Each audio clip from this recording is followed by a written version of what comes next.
On August 2, 2016, Karina Vetrano, a 30-year-old woman, stepped out for her routine evening jog along a familiar path in Spring Creek Park in the Howard Beach neighborhood of Queens, New York, but she never returned home. Hours later, her body was discovered in a secluded area of the park bearing haunting signs of a violent struggle. The case captivated the city as investigators worked tirelessly to unravel the mystery. Yet, it left more questions than answers. What happened during that run? Who crossed her path? And how did a routine jog become one of the most harrowing and closely watched cases in recent New York history? The investigation took 6 intense and relentless months as investigators pursued leads and pieced together evidence that would eventually crack the case wide open. Join us as we unravel the chilling story of Karina Vetrano's final moments, the shocking discovery, and the breakthrough investigation that ultimately led police to her killer.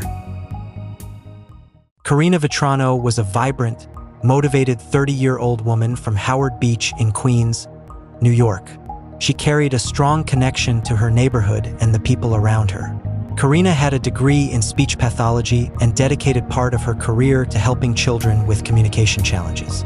She was also a writer, known for her expressive and thoughtful personal essays. Fitness played a major role in Karina's life. She was an experienced runner and took pride in maintaining an active lifestyle. Her daily jogs were more than just exercise. They were part of her routine, a way to clear her mind and find structure in her day.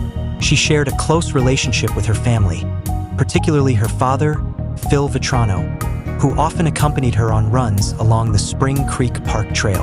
Karina's life was defined by discipline, passion, and the meaningful impact she had on the people around her.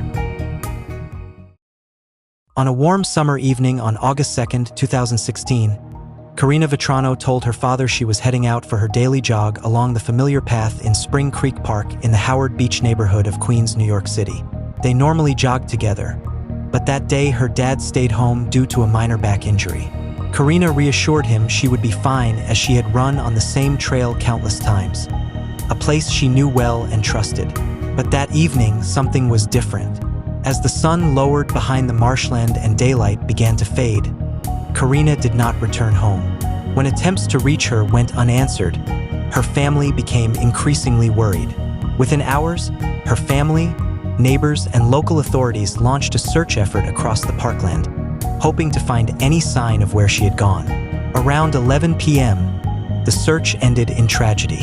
Using his daughter's cell phone signal, Philip Vetrano, alongside police, found her body approximately 15 feet off the jogging path in Spring Creek Park.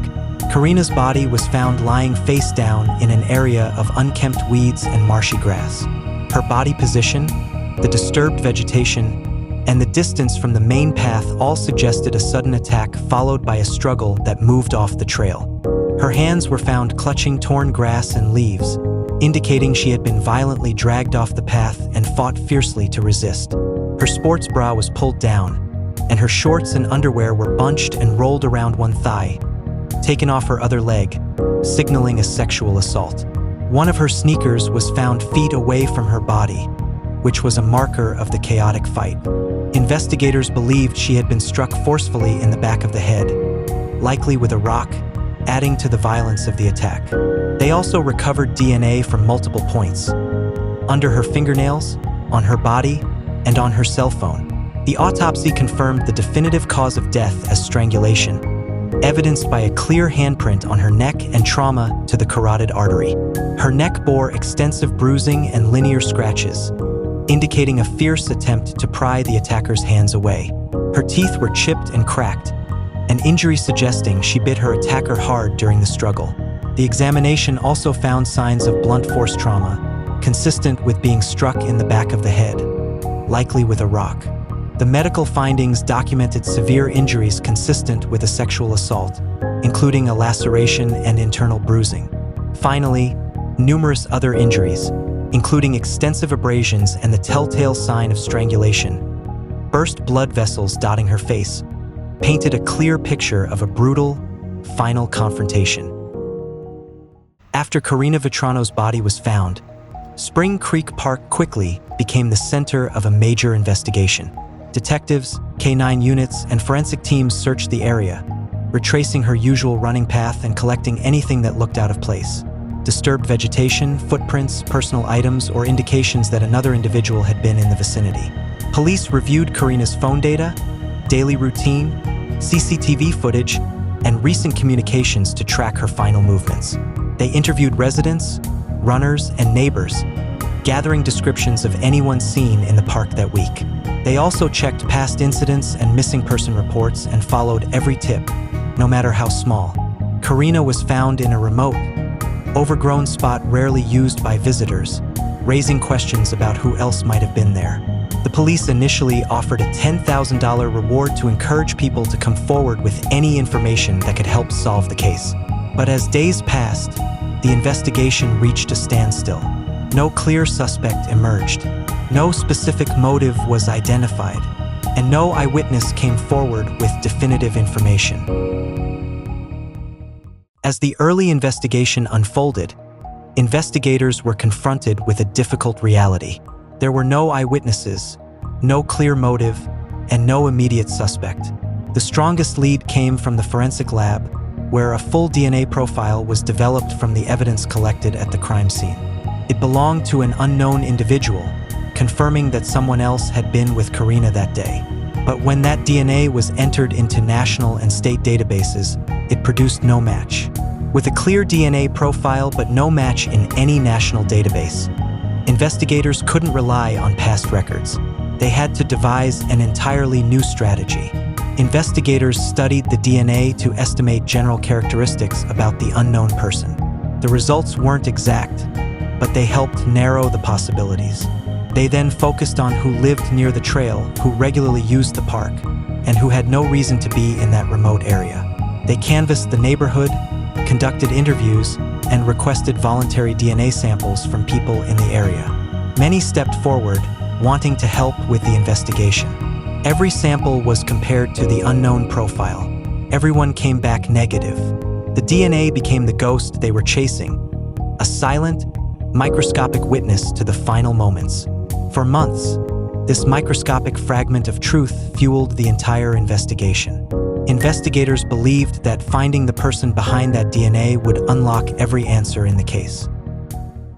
Nearly a month into the investigation, on August 31, 2016, the NYPD made a strategic decision. They released a composite sketch, not of a suspect, but of a potential witness. This sketch was developed with the help of a utility worker who reported seeing a man coming out of the weeds and running on a path by Belt Parkway near Spring Creek Park, where Karina was murdered. Police emphasized that this individual was not wanted for a crime. They simply hoped he could provide information that might help reconstruct the timeline. The sketch showed a black man, approximately 35 to 45 years old, around 5 feet 10 inches tall, with a medium build and wearing a wool cap. Because Spring Creek Park covers a large area, identifying anyone who had been in that section of the trail could be valuable, even if they had seen nothing directly related to the incident. The release of the sketch drew a lot of public attention. News outlets shared it widely, and people were asked to contact the police if they recognized the man or had seen anyone similar in the park. This brought in new tips and helped investigators revisit earlier leads. While the man in the sketch was never identified or treated as a suspect, it reminded the public that investigators still needed information to fill gaps in the timeline. For months, investigators had followed clues that led nowhere. DNA with no match, tips with no consistency, and a trail that grew colder each day. But the breakthrough arrived from a place no one expected. During a routine review of the case, one investigating officer noticed something unusual. A previous unrelated incident reported near the same area where Karina often ran. It wasn't a major crime, wasn't connected to the investigation on the surface, and had never been considered important. But there was one detail in that old report that caught their attention: the description of a young man seen acting strangely near the park. This young man had previously been questioned by police in an unrelated incident near the same area where Karina often ran. That young man was Chanel Lewis, a 20-year-old resident of East New York, Brooklyn. Investigators took a deeper look. They pulled the original report, reviewed the individual's name, and quietly researched his background, his movements, his proximity to the trail, and his presence in the area. The timing, the location, and the circumstances aligned a little too closely with Karina's routine. None of it was proof, but together, it formed a pattern that pointed toward possibility. For the first time, investigators had someone completely off the radar to consider. Police collected a DNA sample from Chanel Lewis by obtaining a saliva swab. Lewis voluntarily gave the sample at his home in East New York in Brooklyn, with his mother present. This saliva sample was then sent to the city's office of the chief medical examiner for analysis. Days later, the forensic experts delivered the critical result. Lewis's DNA matched the DNA found on Karina Vetrano's neck, under her fingernails, and on her cell phone. Once the DNA match was confirmed, investigators had to establish probable cause, a legal requirement that ensures there is a reasonable basis to believe the identified individual committed the crime. The DNA match was a major factor, but investigators didn't stop there. They meticulously gathered supporting evidence: Lewis's past presence in the park, matching descriptions, and a crucial previous police encounter in the same area. Together, these evidences gave investigators enough legal grounds to link Lewis to the case. With the investigative file complete, investigators presented their evidence to prosecutors. After reviewing the file, prosecutors agreed the standard threshold for probable cause had been met. The NYPD moved forward for an arrest. On February 4, 2017, more than 6 months after Karina Vetrano's death, police announced that a suspect had been arrested in connection with the case. Officers approached Lewis calmly, without incident, and placed him under arrest. The arrest took place in Brooklyn, New York, where Lewis was located by investigators. The arrest was based on a confirmed DNA match, supporting circumstantial evidence, and a documented investigative trail. It marked the turning point in a case that had challenged investigators for more than 6 months. After being taken into custody, Lewis was arraigned and charged with second-degree murder. Officers informed him of his rights and then placed him under questioning. In the initial questioning, Lewis denied any involvement in the murder. However, as the interrogation stretched on for approximately 4 hours and the interrogators pressed him with evidence and questions, Lewis confessed to attacking Karina. Chanel Lewis gave a videotaped confession describing the attack on Karina, how he confronted her during her jog, and how the altercation unfolded. Lewis reportedly told investigators he was upset with a neighbor who was playing loud music and had walked to Spring Creek Park to be alone. When he came across Vetrano, he just lost it. He stated, "One thing led to another, hitting her and stuff like that."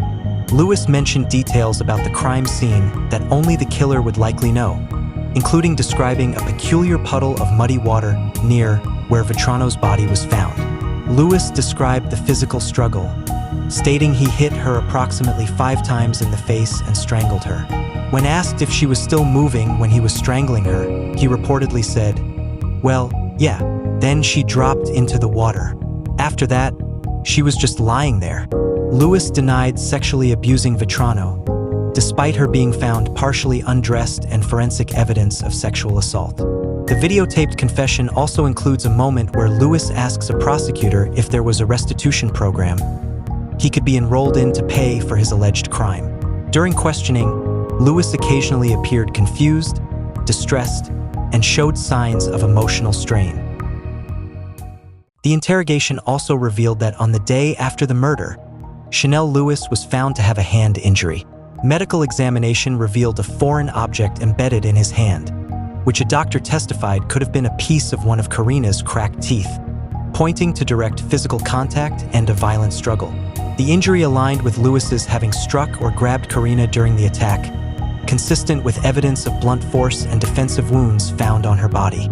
According to reports, Chanel Lewis returned home on the night of the murder disheveled, with torn clothing and scratches on his body. When questioned by his family about his condition, Lewis claimed that he had been mugged by a group of men. The following day, his father, who was a former school principal, took him to the hospital for treatment of the scratches and cuts he sustained, including the hand injury. The trial in the Karina Vetrano case began on November 5, 2018, more than 2 years after the incident. The prosecution presented 3 main categories of evidence: DNA, Lewis's confessions, and circumstantial evidence. Prosecutors highlighted the strong forensic evidence, especially the DNA on Karina's neck, under her nails, and on her phone. They argued it clearly placed Lewis at the scene and in direct contact with her. They also highlighted Lewis's confession, where he admitted to assaulting Karina and losing control, describing the violent struggle and dragging her into the weeds. They showed Lewis's internet searches, including second chances, suggesting he felt guilty. Prosecutors also pointed to a hand injury Lewis sustained shortly after the murder, consistent with the physical altercation described in the confession. Prosecutors presented call detail records, CDRs, and cell tower pings, suggesting Lewis was within the general vicinity of the crime scene when the murder occurred. Philip Vetrano testified to establish a timeline and provided a harrowing first-hand account of the crime scene and the victim's condition. The defense focused heavily on the reliability of the confession and DNA evidence to create reasonable doubt. They argued that Lewis's interrogation conditions, such as a lengthy interrogation and his learning disabilities, contributed to a coerced and unreliable confession. They also proposed the possibility of secondary transfer, arguing that Lewis's DNA could have ended up on Vetrano's belongings by touching the same surface at some other point. The defense briefly introduced evidence of a used condom and a homeless encampment near the scene to suggest police had ignored other potential suspects. The first trial of Chanel Lewis ended in a mistrial, a hung jury. Some jurors believed Lewis's confession was coerced after long questioning without a lawyer. Others were concerned about possible DNA contamination since the victim's father and many first responders touched the scene, raising the possibility of contamination or secondary transfer. Jurors also felt the prosecution didn't prove the sexual assault charge beyond a reasonable doubt, especially given the small amount of DNA and questions about where it was found.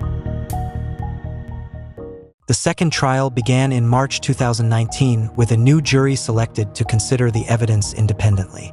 Prosecutors again focused on the DNA as the key evidence.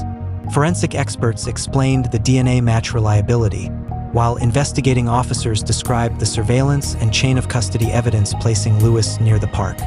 However, they made one notable addition. Karina Vetrano's mother, Kathy Vetrano, testified, which prosecutors hoped would elicit a stronger emotional response from the jury. The defense reiterated previous arguments but introduced new allegations as well. They cited an anonymous letter, allegedly from an NYPD officer, claiming police were initially looking for 2 jacked-up white guys, and that the focus shifted to a black man only after DNA analysis. Later filings alleged the police had run a race-biased dragnet to collect DNA samples from hundreds of black men and allegedly withheld exculpatory evidence. After about 5 hours of jury deliberations, the second trial resulted in a unanimous verdict finding Chanel Lewis guilty of first-degree murder, sexual abuse, and related charges. He was convicted largely based on the weight of the DNA evidence and the confession, which the jury believed showed his guilt beyond a reasonable doubt. In April 2019, Lewis was sentenced to life in prison without parole. The case of Karina Vetrano left a lasting mark on New York City. What began as a routine evening run turned into a months-long investigation that tested the limits of forensic science, community cooperation, and police perseverance.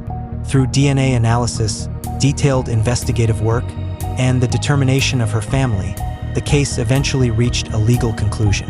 For her family, friends, and the community of Howard Beach, the outcome brought some closure, but not an end to the grief. Karina is remembered for her kindness, her energy, and the vibrant life she lived. The story stands as a reminder that persistence matters, evidence matters, and community support matters. This has been the story of the investigation into the death of Karina Vetrano, a case that challenged a city and demonstrated the power of determination in the search for truth.